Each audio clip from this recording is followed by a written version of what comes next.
everyone, and welcome to the Ontario Caregiver Organization's webinar series.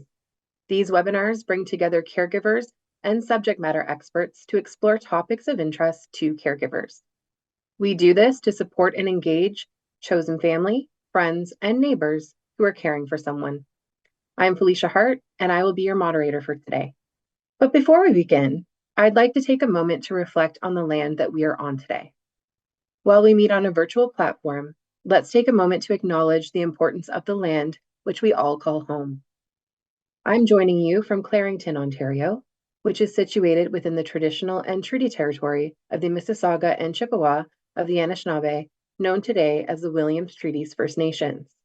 I came to be here through generations of immigration to this land.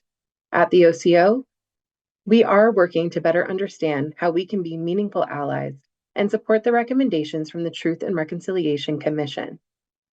If you'd like to learn more about the land that you are joining from, you can find more information at nativeland.ca after today's session. So our webinar today is called, What is the Office of the Patient Ombudsman?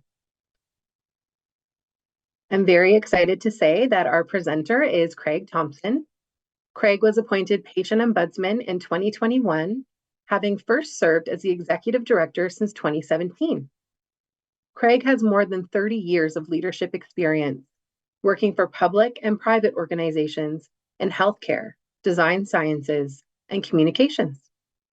He is a recognized community leader who is passionate about improving the quality, safety, and experience of healthcare in Ontario. Craig is also joined by his colleague Amber, who will be supporting today's session. Welcome, Craig. We are so happy to have you here with us today. Over to you. Thank you, Felicia. It's a pleasure for Amber and I to be here. It's to get an opportunity to speak directly to caregivers and talk about the work of our office and to share some information so that we can be of better service to you is a great opportunity for us. Thank you for that lovely introduction. I think it's important for me just to say off the top that I also am a caregiver, and I come to this work prior to working in the Office of the Patient Ombudsman as a family member advocate on working with PFACs, and also as a caregiver for friends and my parents, and I'm currently a caregiver for my father. So this is important work that we all do, but it's very important that you understand the role of this office and how it can support you and your loved ones in the supports that you provide them. So this session is going to be a high-level overview. I hope I don't go too quickly, but this deck will be shared with you afterwards. And if you have any questions at the end, happy to answer them.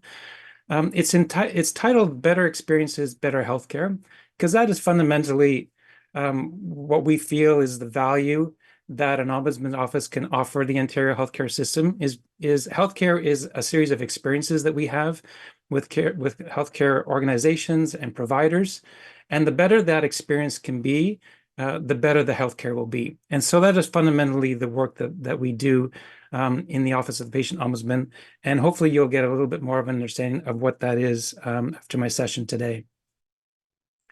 So you might not actually have had an experience to work with an ombudsman's office, but there are ombudsman's offices across the world, hundreds in Canada, and we're fundamentally operating very similar in terms of what we do. We operate typically independent of government, and we're really there to ensure people are treated fairly by public bodies. We're in the business of promoting fairness and accountability in public administration, and we're there to provide an independent and an impartial oversight of government services. So that's ubiquitous for ombuds across the world. There's some key ways that we work, or the features of ombudsing, and those are independence, impartiality, and confidentiality. And I'll talk a little bit more over the course of this presentation about how that comes to life in our work. And every ombuds plays in a sandbox. We all have a mandate that we are restricted to working within, and that mandate defines our jurisdiction, so who we have oversight over, our accountabilities, and our powers. And so just to give you a little bit more information about that, I'll go into what makes for a healthcare ombudsman's office and what makes us unique. So We're an ombudsman's office first and foremost, but we're also a unique ombudsman that we're dedicated to a very specific sector, and that being healthcare. So we're focused entirely on receiving and resolving complaints from patients, residents, and caregivers. Many other offices of the ombuds, like the Ontario Ombudsman, have jurisdiction over broader sectors that can be from different industries. We're very focused on healthcare, which makes us quite unique, actually, in the country, in the world. We are really committed to gathering insights from the complaints that we receive so that we can improve not only the experience for the individual, but the quality of healthcare for everybody in the province. And we are firmly believe that complaints offer us a unique perspective as to what's working and what's not working within the healthcare system. And we want to be able to use that information to improve the quality of healthcare. So we learn from those individual complaints. We work to resolve them on, those individual complaints to the satisfaction from a fairness standpoint. But we also want to gather that insight and to find trends and themes that allow us to be able to communicate with the healthcare sector, so we can advance quality improvements. Sometimes that also means that we would be able to do some deeper investigation if there's a particular issue that is of keen interest to us. But we work to find solutions and resolutions that not only help the individual and their family, but also help the entire all Ontarians within the province. So when we talk about what's a resolution, it comes in many forms, and every complaint is unique. But a resolution can involve an organization updating a policy or a procedure based on the information that we've shared about a negative experience someone has had. It can result in staff being trained or education being given to not only staff, but also to patients, residents, and caregivers. But it typically always involves an improvement from a process standpoint.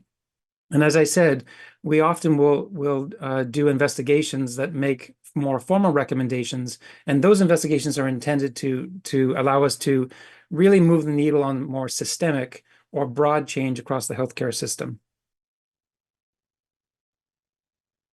So where does my office get its mandate? Well, we get it from a piece of legislation called the Excellent Care for All Act, which we affectionately call ECFA. And that piece of legislation, allows us to receive and resolve healthcare complaints within Ontario. We can conduct investigations and make recommendations for health system change.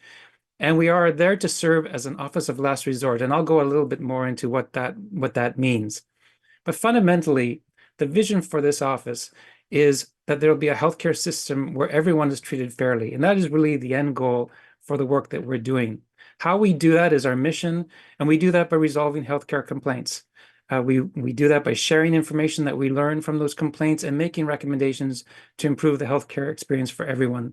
So it's really that idea that we want to be able to help people at an individual level, but we also want to make sure that those individual experiences make it so that other people don't have to experience the same negative experience that individual person experienced. So in terms of jurisdiction, so this is the area that our office has the ability to take complaints about.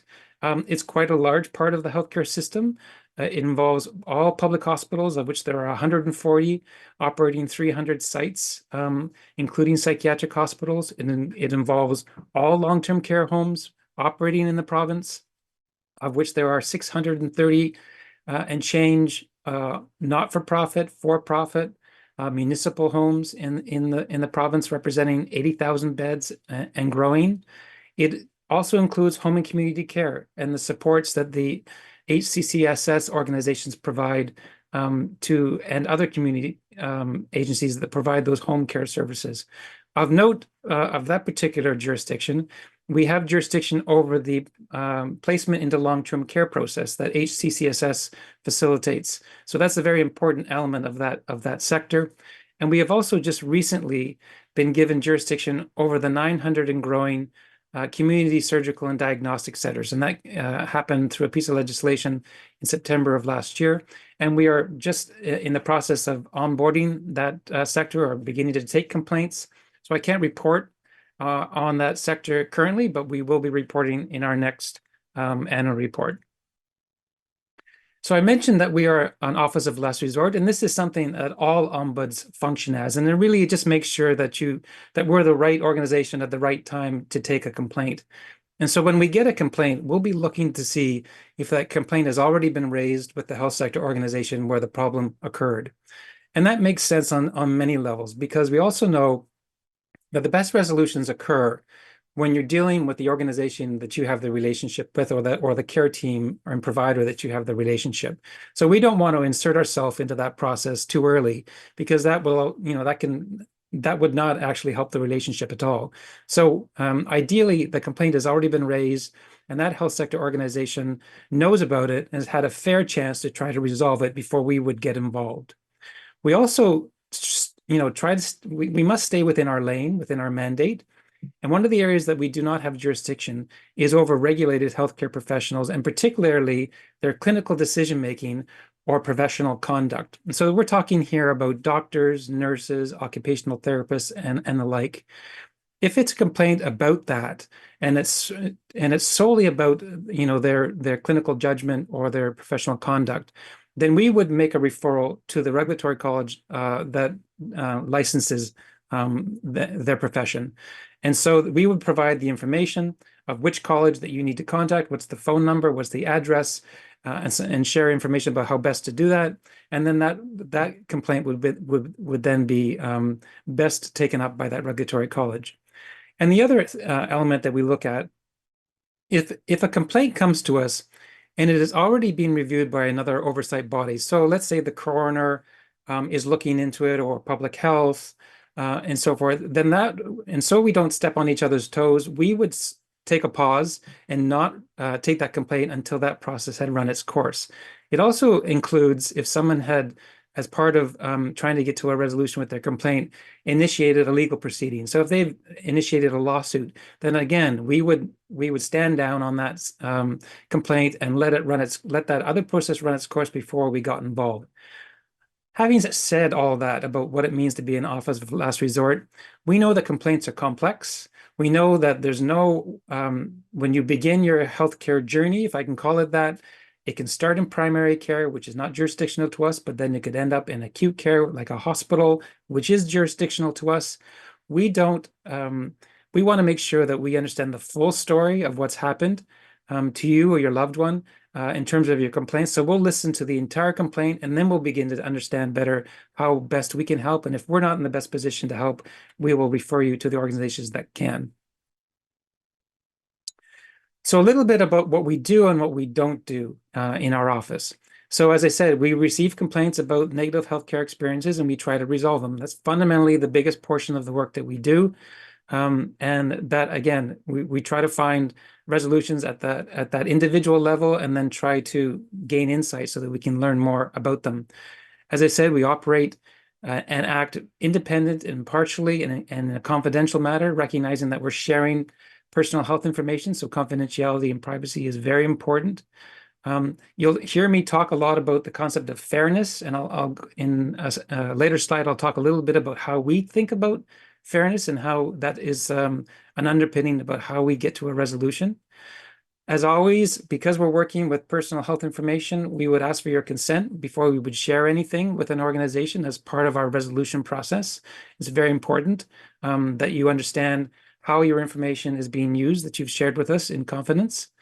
Again, if it's not for us to be taking a look at this complaint, we'll make referrals and we'll facilitate where it's appropriate, what we call a warm handoff. Sometimes because of the circumstances, someone's personal health and well-being could be in jeopardy, and we know that timeliness is important. We may actually facilitate a connection through a warm handoff, and we do that often. But we always encourage, caregivers to call our office if you have any questions. Healthcare is complicated. We all, when you're in the position of being a caregiver, it's stressful. Sometimes you're not sure exactly where to turn, and I just encourage people to call the office and speak to one of our team. They know a lot. They can provide some information and some guidance, and hopefully set you in the right path to getting to a resolution. What we don't do is, again, take a complaint unless that organization or provider has been given a fair chance to resolve it. Again, we don't want to interrupt a relationship by getting involved too prematurely. And so that in that way, we don't accept or investigate every complaint we get. Not every complaint is appropriate for our office to be taking, and so we would not take a complaint that's not appropriate for us, which includes complaints that are outside our jurisdiction. So when I talked about referrals, so if we're not the organization that would be in best position to deal with your complaint, we will not make a referral on your behalf. We'll provide you with the information so that you have what you need to do that. And finally, we don't give legal advice. That's not our role. It would be inappropriate for us to do that. So if someone was looking for legal advice as to what options they might have available to them from that standpoint, then we would refer you to some of the organizations that can provide that.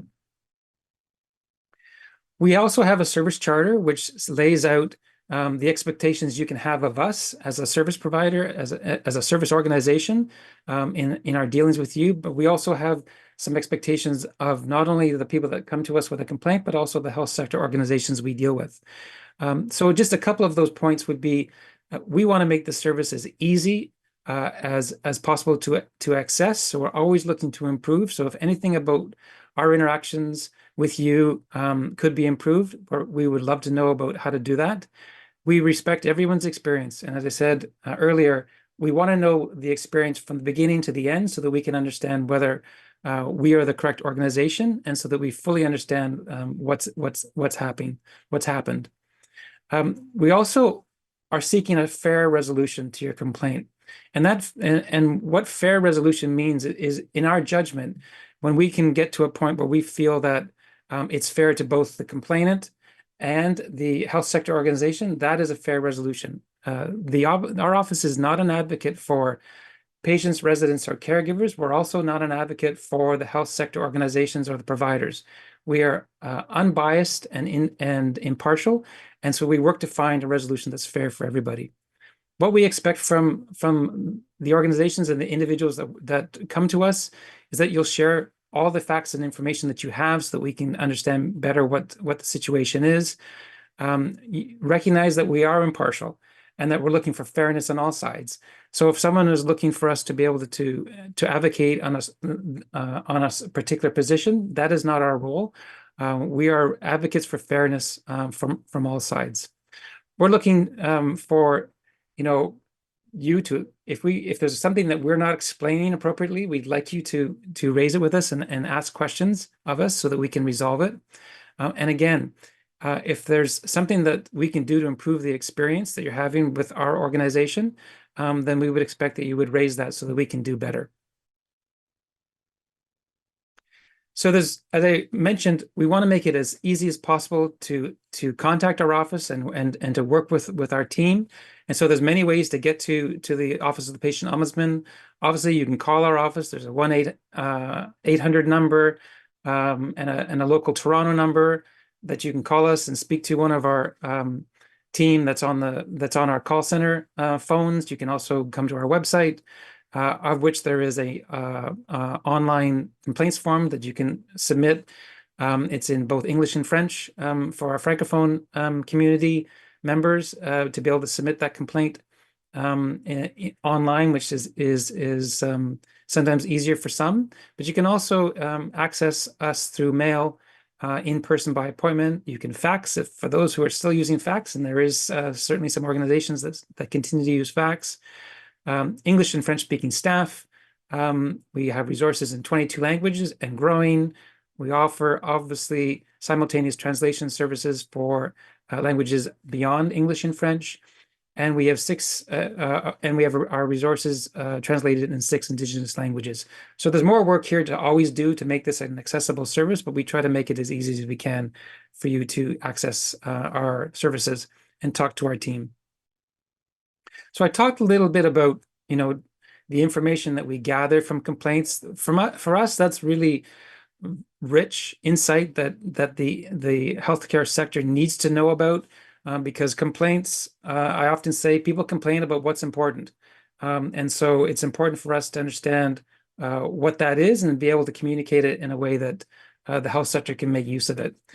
And everyone always asks us, where do we get the complaints from? Well, we get the complaints from all the sectors that we have jurisdiction, but we get most of our complaints from the hospital sector. And that's not because hospitals do any worse job about delivering of healthcare. It's just that they're that much larger. The number of interactions that they have with patients, residents, and caregivers is exponentially higher than with the other sectors that we have jurisdiction. So fully 50% of our complaints in our last annual report of 22-23 came from the hospital sector. And then it's followed by long-term care homes and home and community care. And that ratio has been the same ever since we opened our offices in 2016. What was unique about 22-23 is that we saw quite an uptick in complaints from those healthcare sectors that we do not have jurisdiction over. And I mentioned a couple of them, one of them being primary care. Community mental health and addictions is also another area that we do not have jurisdiction, nor do we have jurisdiction over public health. But what we did see in our last year of 22-23 was a big uptake in primary care complaints. And that, again, is not jurisdictional to us, but we do our best to help people to understand how they might be able to take a complaint up with a primary care provider. But we made sure that that was communicated to the health system so that they understand that there are people struggling with sectors outside of our jurisdiction, and that included primary care. Another thing about what we do with what we learn about complaints is we begin to categorize complaints so that we can begin to communicate the nature of complaints. We obviously can't share the specifics of a complaint. That is personal health information, and we are not, by legislation, allowed to share any specific information that we've received through a complaint. So we try to share it in this aggregate way by identifying these categories of complaints. And what this slide does is provide you with some of these categories that we have by sector. And these are the top 5 complaints by subject, by sector.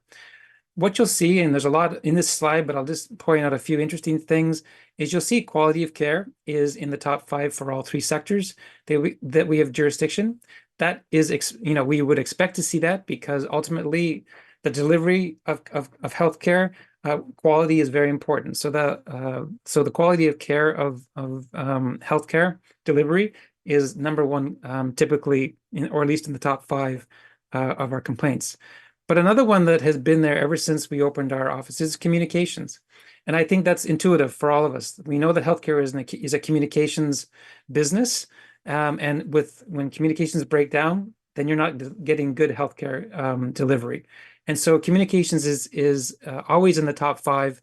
And that is something that we expect will continue because it's so fundamental to the delivery of healthcare. And what I try to communicate in this slide, and again, you can take this away when you look at the slides after this session, is just what do we mean when we talk about quality of care? What would fall into that category? Well, things like, substandard care. So poor pain management or symptom management would be something that we would categorize as a quality of care issue.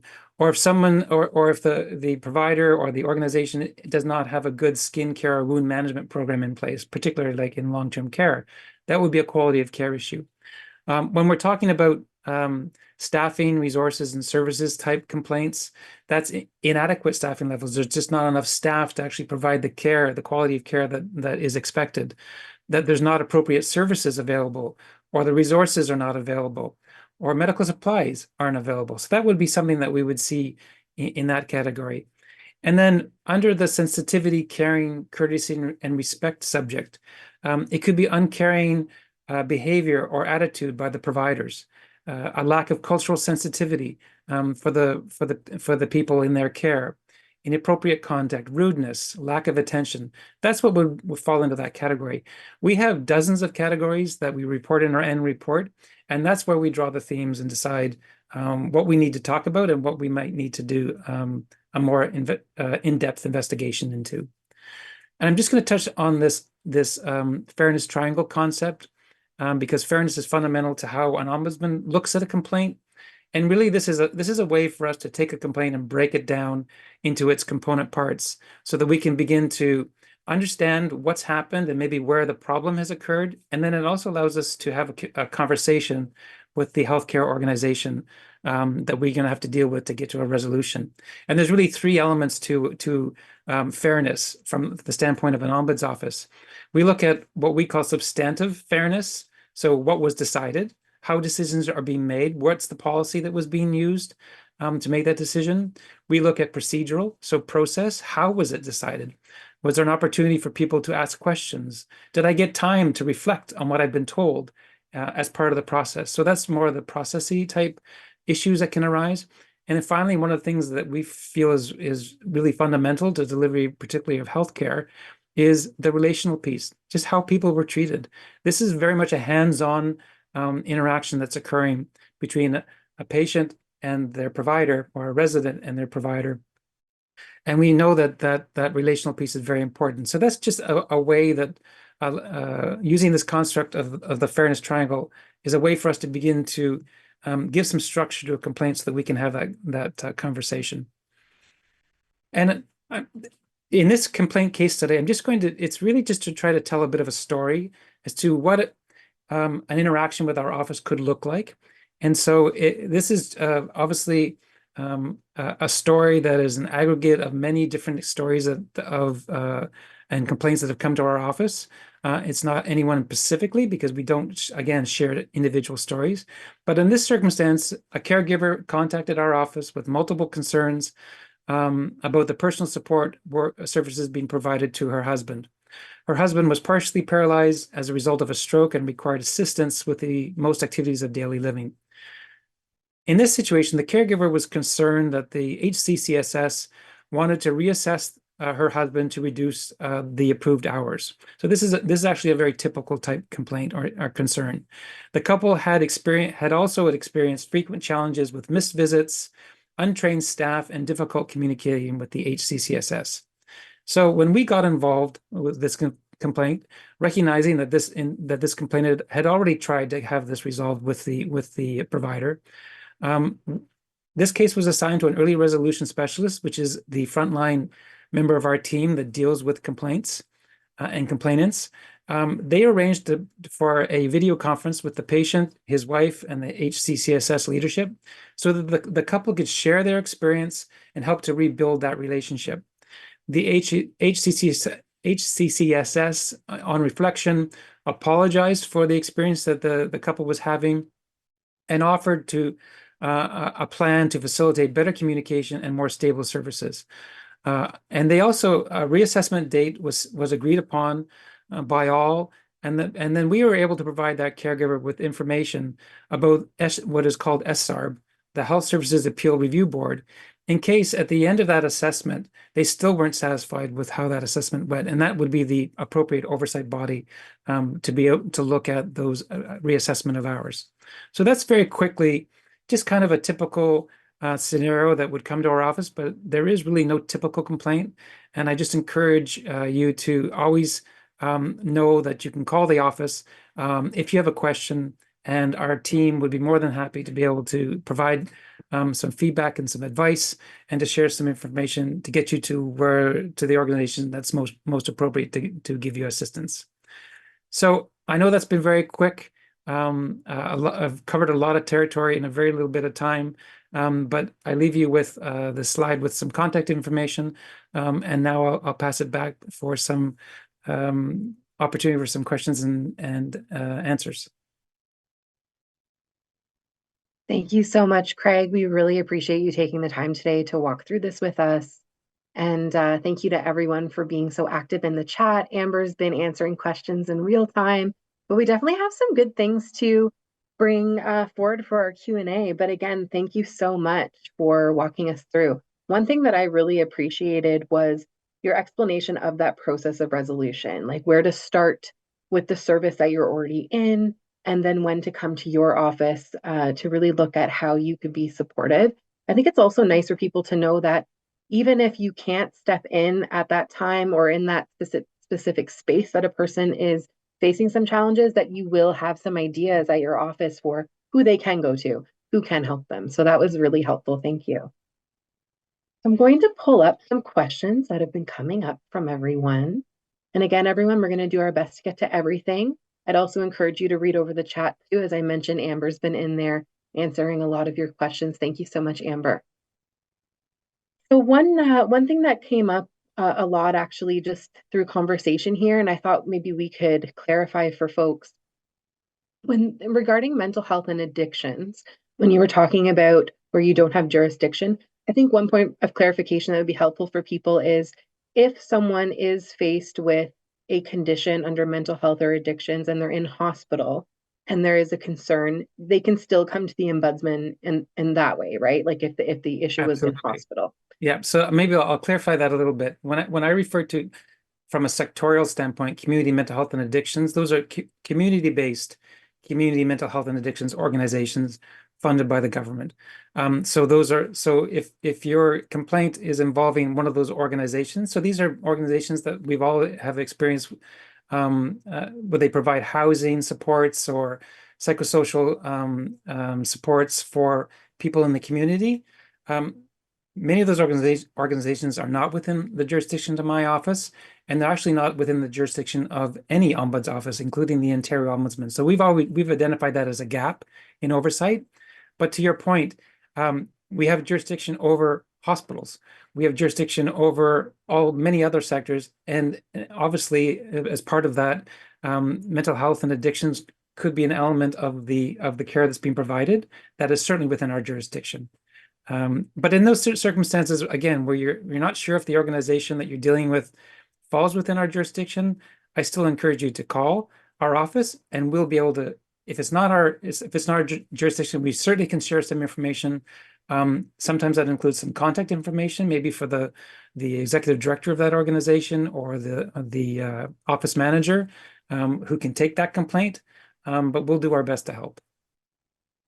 Well, thank you. I think that was really helpful for people to understand the difference between the the spaces that people may be in getting treatment versus when they are actually in a space that you do have jurisdiction within for sure.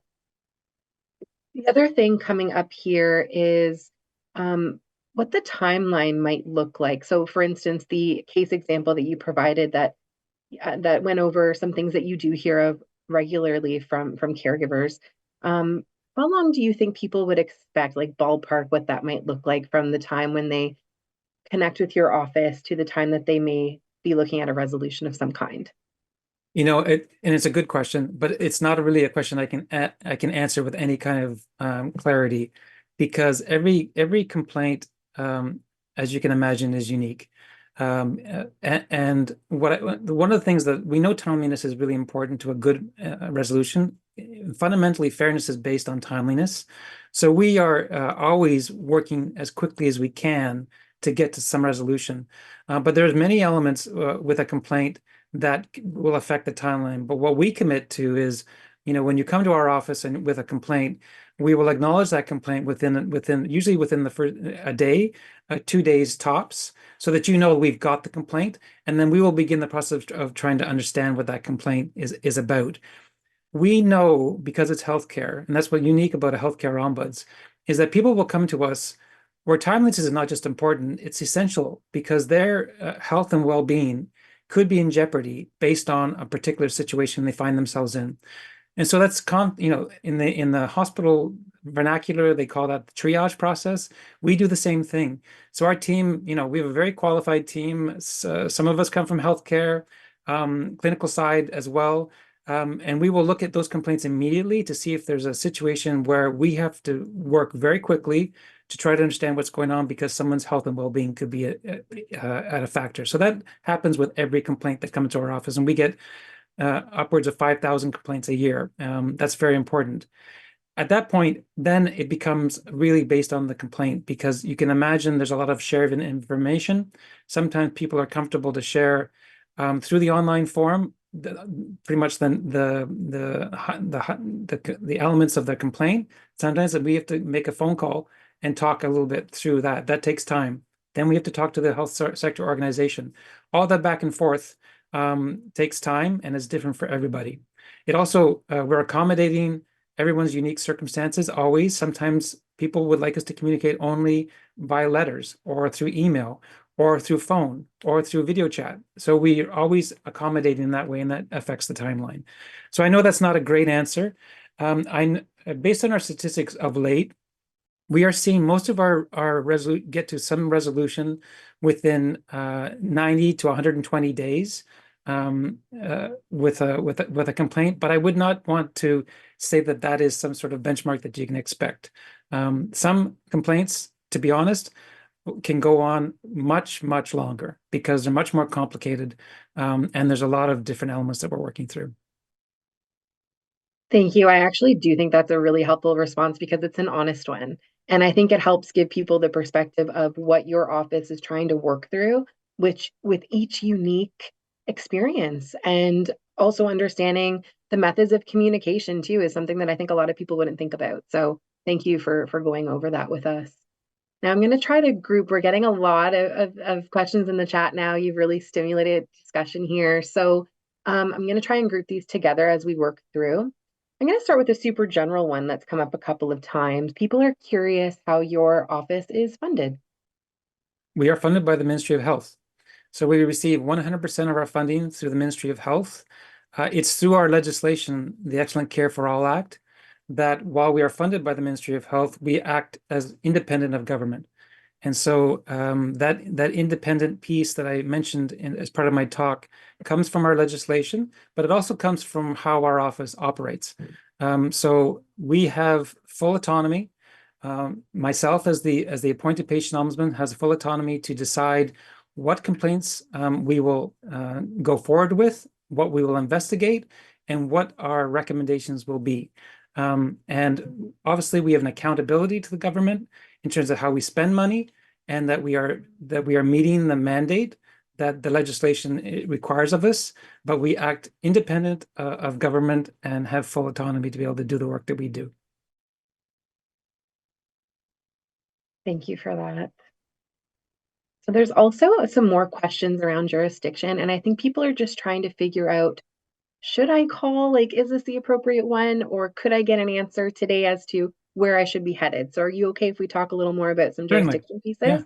Okay, so one thing that's come up, and I think it was already answered in chat, but just to clarify, when there is a private retirement home, for instance, that is covered under the Retirement Homes Regulatory Authority, right? Yes. Okay, so when it's outside of that, Ontario And that's a long-term care. common question. People will come to us that retirement homes are not within our jurisdiction, but we obviously would share that information with that other regulatory body. Got it. Okay, thank you. And then also too, people are wondering when something seems more like a public health issue or concern, do you have a suggestion for where they could start with that? Uh, Typically, it would be with your local public health unit. Would Got be the place to start that. There are, I think, dozens of public health units across the province, and I certainly you can go online or you can call the 811 service, I think it is, Yes. to get that information. But usually the public health unit is very local focused. If it's something that is more systemic or provincial in terms of importance, then they would sort of pass that up through their mechanisms. Thank you. That's great. I think that's going to help quite a few people today who are looking for that information. And also too, I think again, this just needs to be clarified. I know you answered this in your presentation already, but when it comes to concerns with a nurse or a physician, you had suggested that your office could give the information as to what party or what group would be best to contact on that when it comes to a regulatory, a professional who where there is concerns with a professional such as a physician or a nurse. Is that correct? Absolutely. Okay. Sometimes it's not exactly clear what regulatory college they fall under. There are also some types of healthcare services that they're not like PSWs are not a regulated profession, and so they don't have a college per se, and they would be functioning within sort of the policies and practices of the organization. So that would be jurisdictional to us. But I think it's also important to recognize that these healthcare professionals work within organizations. These organizations are governed by policies and practices and cultures. And so it's not that we're not quick to say, if that involves a doctor, that's not our jurisdiction. We know that they are functioning as staff within an organization, and sometimes they will be impacted by a certain practice or a policy, and that would be jurisdictional to us. So it's not always a clean line, but we do that every day to try to figure out where that line lives. Thank you, Craig.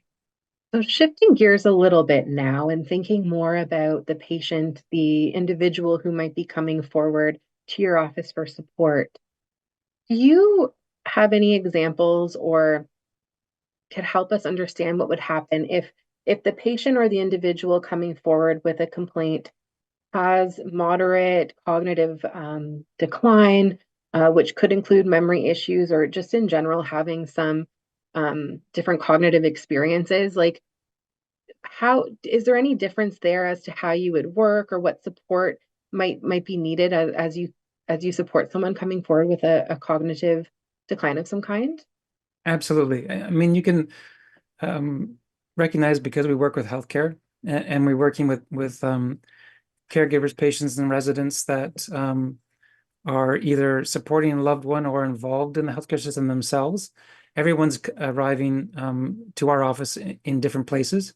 The team is very good at being able to ask, what's the best thing? What can we do for them in that moment to make the communication more appropriate or efficient, or less stressful?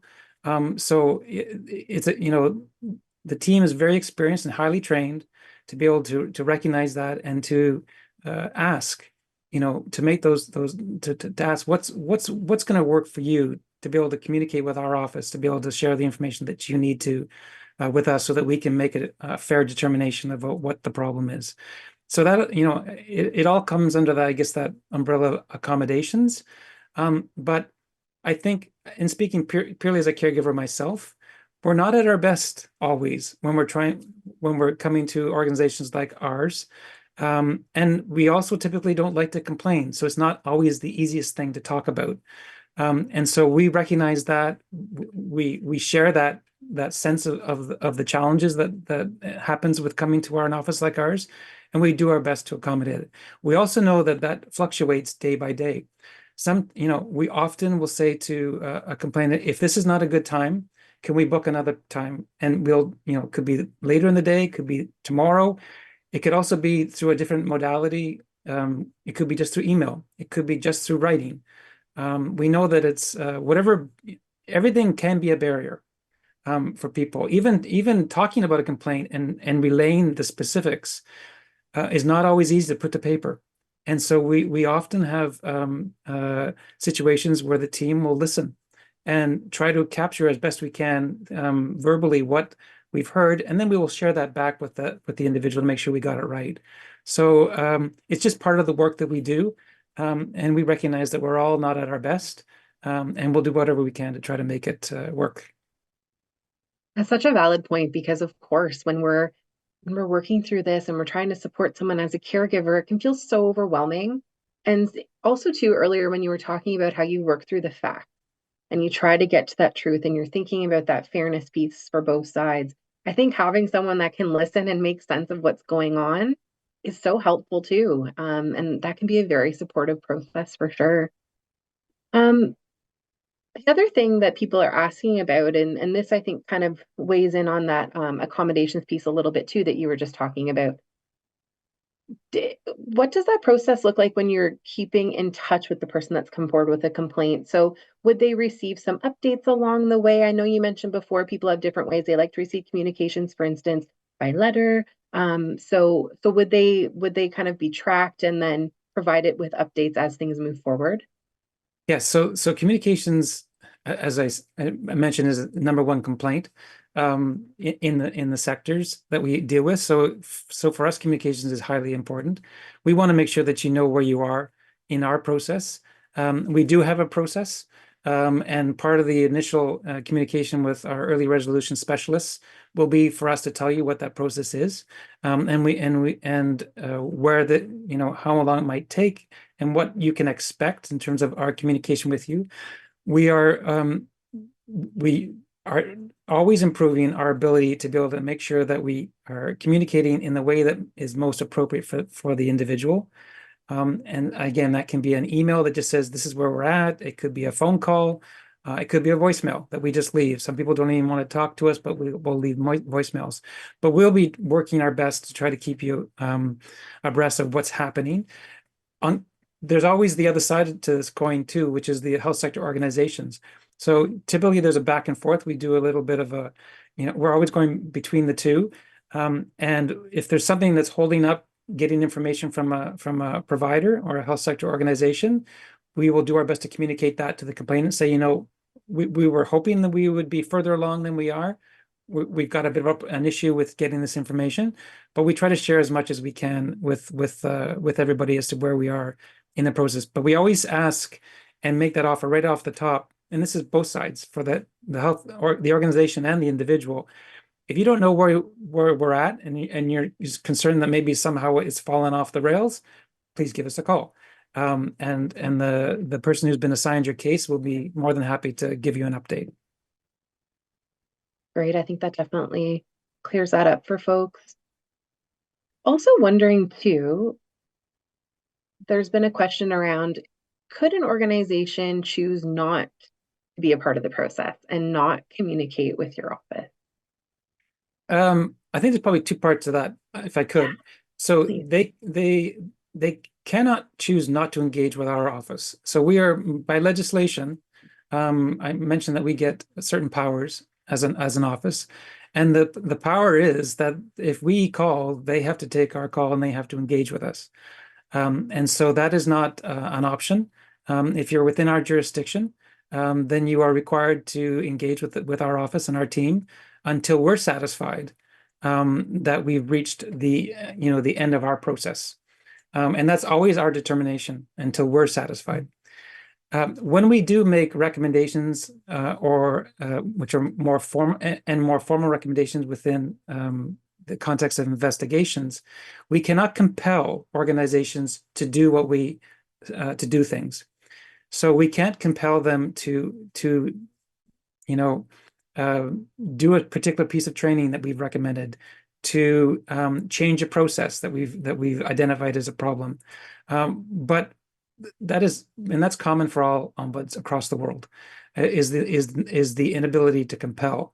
But what is our sort of special power is the fact that they are required to engage with our office, and we will continue to communicate with that organization about what we've talked about and what they've committed to us that they would do until we're satisfied that they've actually heard us and that we're seeing some progress. And so we are a bit of a terrier from that standpoint. A typical ombudsman, we will continue to ask until we're satisfied. And that has always been, in my experience, and I've been with the office pretty much since we opened, sufficient for organizations to recognize that there's a problem and try to work towards some kind of resolution. We're not looking for perfection. That's just not an attainable ideal, but we are looking for some nodding of heads and a recognition of a problem.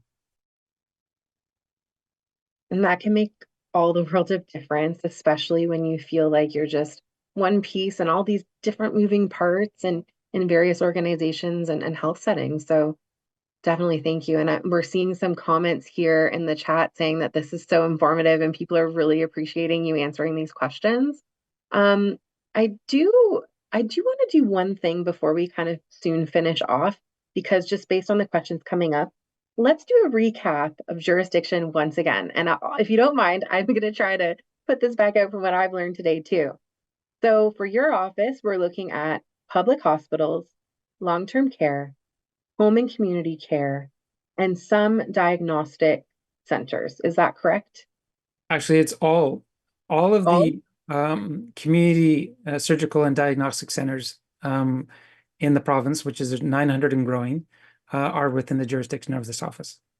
Amazing. So there we have it, everyone. Just a recap on the exact areas that the Patient Ombudsman's office oversees and can assist you with when you are having some challenges there. And I think that also helps to answer the last question I was going to bring forward around if a test was done at a diagnostic center and they didn't sort of understand whomever was reviewing that at that space, or maybe it was within hospital, for instance, did not catch something within that diagnostic, it was caught later.